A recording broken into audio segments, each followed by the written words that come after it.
అదే RTV app వార్తల్ని క్షణాల్లో చదివే అవకాశం ఉంటుంది. ఒక న్యూస్ పేపర్, ఒక టెలివిజన్ ఛానల్ మీ చేతుల్లో ఎప్పుడూ ఉంటాయి.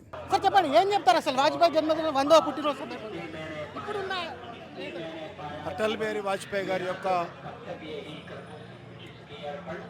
జన్మ శతాబ్ది ఉత్సవాలు ఈ రోజుతో సుమారు 100 సంవత్సరాలు వారి జన్మించి పూర్తవుతున్న సందర్భంగా వారి యొక్క జీవిత కాలంలో వారు అవలంబించినటువంటి విధానం కానీ, చేపట్టినటువంటి అభివృద్ధి కార్యక్రమాలు కానీ, సంక్షేమ కార్యక్రమాలు కానీ, ఈరోజు లేక వాళ్ళు అవలంబించినటువంటి నైతిక విలువలతో కూడినటువంటి రాజకీయాలు కానీ నేటి తరానికి ఎంతో ఆదర్శం.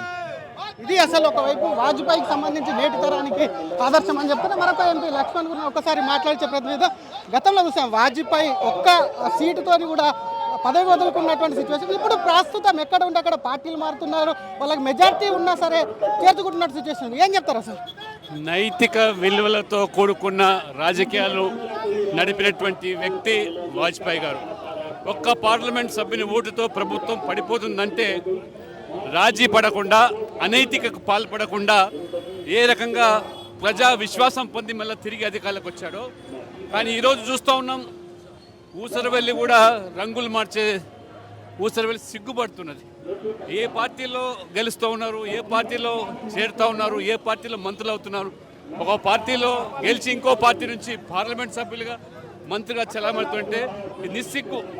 ఈ తెలంగాణ ఈ పార్టీ మార్పులకు ప్రయోగశాలగా మారింది. ఇప్పటికైనా వాజ్పేయి గారు ఆలోచన విధానాలని ప్రజల్లోకి తీసుకెళ్లడానికి నరేంద్ర మోడీ గారు పిలుపునిచ్చే విధంగా యువత రాజకీయాలకు రావాలి. యువత వచ్చినట్టయితే విలువలతో కూడుకున్న రాజకీయాలు నడపడానికి, అవినీతి రహిత, వారసత్వ రహిత, అదే రకంగా ఈ సంతుష్టికర విధానాలు, ఓట్ల కోసం కక్కుర్తిపడే హామీలు అన్నీ కూడా మరి ప్రజలు అప్రమత్తంగా ఉండాల్సిన అవసరం ఉంటుంది.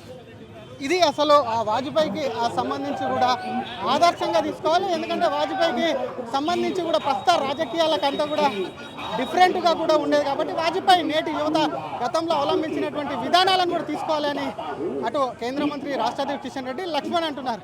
కెమెరామ్యాన్ కోటితో శ్రీధర్, ఆర్టీవీ హైదరాబాద్. మరిన్ని వీడియోస్ కోసం ఛానల్ ని సబ్స్క్రైబ్ చేయండి. లేటెస్ట్ అప్డేట్స్ కోసం వాట్సాప్ ఛానల్ ని ఫాలో అవ్వండి. ఆ లింక్ డిస్క్రిప్షన్ లో ఉంది.